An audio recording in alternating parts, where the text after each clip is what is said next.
4월 17일 금요장, 좀 전에 이제 마감했습니다.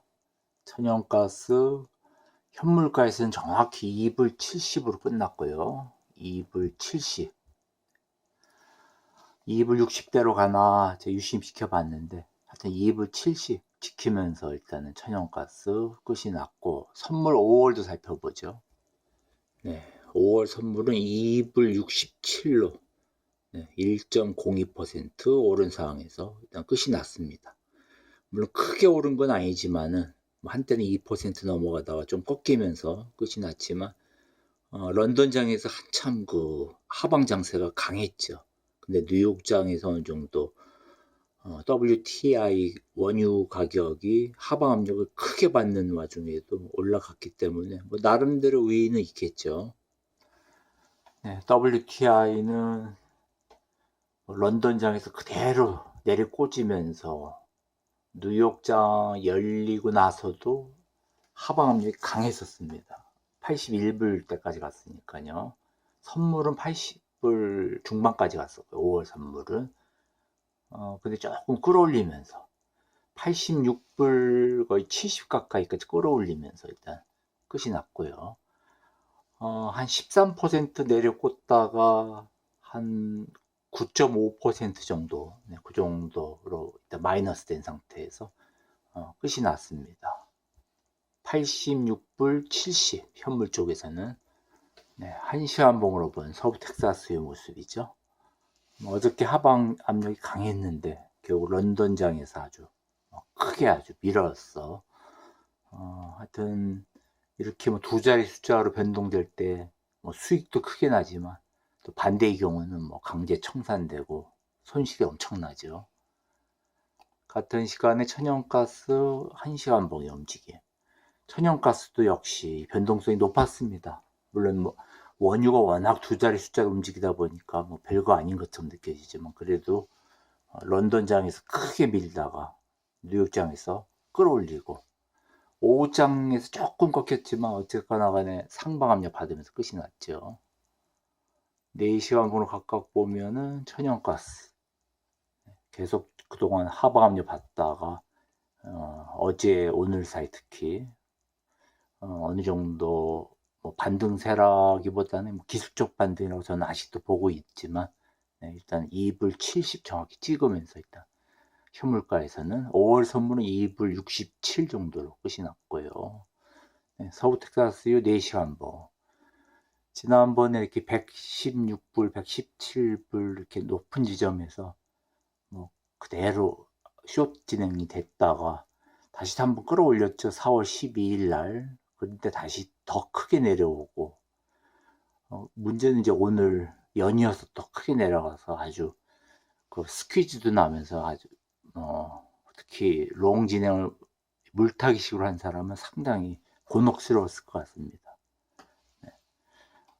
일단 4시간 봉으로 보면 조금 끌어올린 듯 하면서 끝이 났는데, 하여튼 저도 오랜만에 정말 80불대에서 롱 진행을 해봤네요. 레버리지 더군다나 한 3년 만에 처음인 것 같습니다. 특히 80불대에서 롱 진행을 해본 거는 보통 우리가 고유가다 그러면 보통 80불 이상 고유가라고 생각을 하니까요.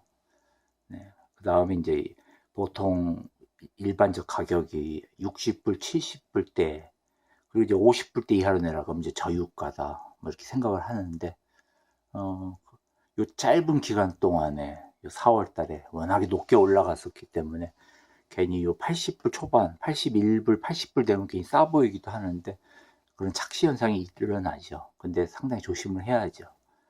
저는 사실 재작년 봄 이래로 처음 롱 진행을 한번, 레버리지 진행을 잠깐 해봤습니다. 오늘 뉴욕장에서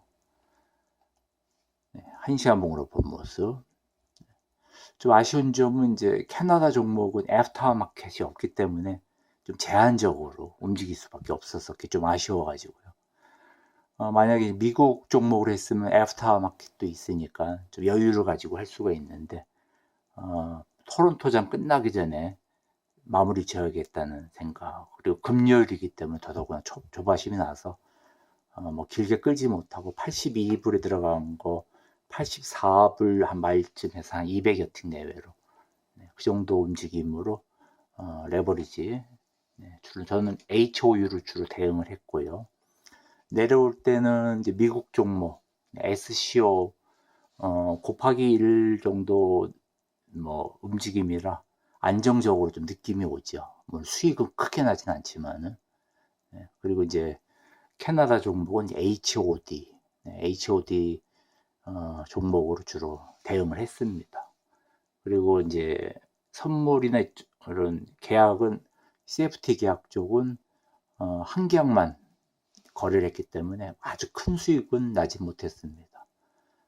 그래도 그나마도 이제 한 계약으로 위험을 줄이면서 해가지고 이런 변동성이 큰데도 불구하고 생각보다 크지는 않지만 그래도 뭐 손해보지 않고 이익을 조금 나는 범위에서 적당히 나온 것이 어떻게 보면은 저같이 주로 단타 위주로 했던 사람은 욕심을 조금 너무 크게 내는 것보다 적절한 수입이 나을 것 같습니다. 개인적으로는 제가 전에 한번 여러 번 이제 AI에서 물어봤는데 얼마 정도 적절한 수입이냐 단타로 할 경우에는 AI가 말하기를 이제 평균 1% 하루에 그리고 이제 2%면 괜찮은 거다 이렇게 얘기한 걸 보고 하여튼 원자재 시장에서 뭐 레버리지 인버스를 하면서 뭐 2% 수입 내려고 하느냐 이렇게 말하시는 분들 꽤 있는데 그래도 뭐 단 1%, 2%라도 그게 만약에 승률이 높고 꾸준하다면은 나쁜 건 없다고 생각합니다. 네. 너무 큰 욕심 내는 것이 사실 나중에 큰 화근이 되죠. 특히 레버리지 인버스 상품은요. 일단 뭐 서부 텍사스유 그리고 천연가스 이번 주 하여튼 마감을 했고요. 뭐 최근에는 뭐 이런 여러 가지 전쟁 이슈나 이런 것 때문에 서부 텍사스 변동률이 두 자릿수 이렇게 되고 있지만은 원래는 이 천연가스 움직임이 뭐 변동성이 높았죠. 원자재 중에서는 거의 탑이었는데 물론 뭐 가장 최근에 은이라던가 그리고 요 4월 달은 뭐 WTI가 압도적으로 변동성이 높았지만요. 천연가스는 덩치가 작기 때문에 시장 자체 규모가 가격도 그렇고 그래서 사실은 좀 원유보다 쉽게 왔다 갔다 그 변동성이 일어나긴 하지만은 원대봉으로 뭐 지난번에 뭐 제가 여러 번 얘기를 한 적이 있는데요. 특히요 마틴 루터 킹 데이 요 사이에서 이제 1월 달 1월 거의 요때가 이제 1월 18일 뭐 전후해가지고 마틴 루터 킹 데이 그 다음부터 거의 일주일간 끌어올리고 그 다음 또 일주일간 끌어내리고 이렇게 큰 변동성 이렇게 큰 변동성이 뭐 오르락내리락한 변동성 보이는 것이 불과 얼마 전이죠. 원래 원자재 시장이 자체가 특히 천연가스는 시장도 작지만은 이 변동성이 큰 것은 특히 그 투기 세력들이 엄청난 레버리지 거래를 하죠. 특히 장외 파생 상품 쪽에서 특히 석유 쪽보다도 시장이 워낙 작기 때문에 천연가스가 상당히 그 변동성이 높은데 특히 해칭 매매를 너무 대규모적으로 하면은 해칭 같은 거를 대규모적으로 거래를 하게 되면은 가격 변동성이 훨씬 실제 공급과 수요에 의한 변동성보다 뭐 몇 배로 커진다는 문제점이 있죠. 그래가지고 이제 제가 예전에도 여러 번 그런 얘기를 말씀드렸는데 2008년도에 뭐 다들 아시다시피 세계적으로 그야말로 파이낸셜 크라이시스가 있었죠. 세계적으로 그러한 미국에서 미국 정확히 월가에서 그런 문제가 발생했기 때문에 미국 금융 당국도 그런 문제점을 알고 있고 그래서 이제 규제를 하려고 그랬습니다. 원자재 시장도 규제가 필요하다. 뭐 극히 최근에 나온 이 PTP 세금이라든가 뭐 이런 것도 사실 규제의 한 방법인데, 특히 제가 알고 있기로는 2010년이죠. 2008년도에 그렇게 큰 어려움을 겪고 나서 2010년도에 이제 원자재 시장, 이제 미국 금융당국에서 규제를 가하려고 했죠.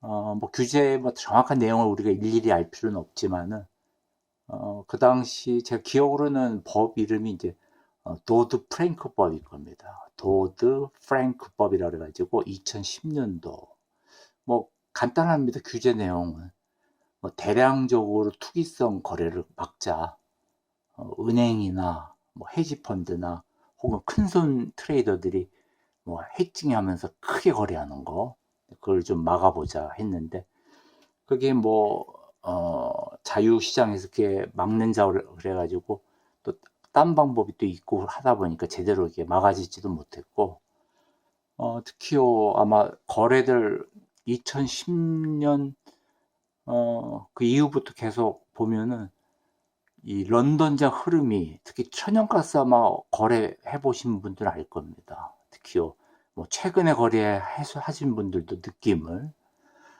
런던장 흐름하고 뉴욕장 흐름이 다른 경우가 많죠. 어떻게 생각하면 좀 이해가 안 될 겁니다.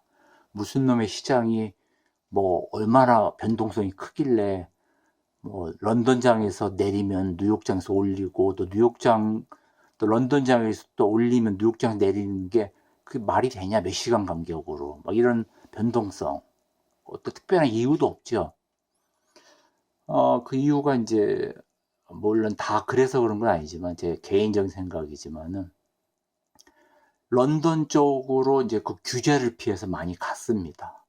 미국에서 도드 프랭크법 나온 이후로 은행이나 헤지펀드나 그래서 큰손들 트레이더들이 장외 파생 상품으로 엄청난 레버리지 거래하는 것을 좀 규제를 하자 이렇게 하다 보니까, 특히 이 규제는 원자재에 맞춰져 있어 가지고 특히 석유나 천연가스 비롯한 이 원자재 시장, 그렇게 되면 이제 가격 변동성이 실제 수요나 공급보다 커지니까 이 투기 때문에 가격이 흔들린다는 어떤 2008년도 그런 위기를 겪고 나서, 금융 위기 이후에 2010년도에 이제 그러한 이제 규제를 하려고 미국에서 노력을 했었습니다. 그래서 큰 포지션 리밋을 좀 제한을 주고, 이런 아까 말한 그런 이제 은행이나 그런 트레이더들, 큰 손들 이런 사람들이 너무 많은 물량을 뭐 한 번에 못 잡게 제한하는 그런, 좀 큰 손이 가격을 흔드는 것을 방지하는 목적이죠. 가격을 좌지우지할 수 있는. 그런데 이제 그 문제는 미국의 규제가 강화되니까 많은 회사들, 또 많은 큰 손들이 그 런던 쪽으로 많이 옮겨갔습니다. 2010년도 이후에. 원래 미국 기반인데 그러니까 쉽게 말하면 런던 쪽을 이용하는 거죠. 뭐 런던 쪽으로 이제 회사 주소를 바꿨는지 뭐 실제로 글로 이주했는지는 모르겠는데, 하여튼 많은 숫자들이. 그래서 이제 규제를 회피하고 기존에 쓰던 레버리지를 유지하면서, 그리고 또 비용도 아마 절감이 됐겠죠, 런던 쪽이.